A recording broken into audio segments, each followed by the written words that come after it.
Di ba't ang pangakong sa'kin ako lamang ang iibigin? Ngunit bakit ngayon hindi mo man lang mapansin? Panginoon, alagaan mo ang aking pamilya. Panginoon, maraming salamat sa mga bagong blessings na hatid ng araw na ito.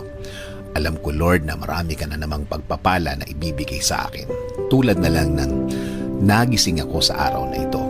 Ito pa lang, alam kong may plano ka pa para sa akin. At alam ko, Lord, na lahat ng plano mo, lahat ng bagay na gusto mong gawin sa buhay ko, ikakaganda ng aking buhay. Ikaka-level up ng aking araw-araw. At alam ko din, Lord, na alam mo ang lahat na nangyayari sa aking buhay. Alam ko din na bahagi ng blessings mo sa akin ay ang pag-aalaga mo sa akin, na gawin akong safe saan man ako mapunta at saan man ako andun. Ginagawa mong safe ang lugar na yon. At alam ko, Lord, na since ikaw ang nanguna ng aking buhay, alam kong patuloy mo akong i-guide sa mga darating na araw at panahon. At sa lahat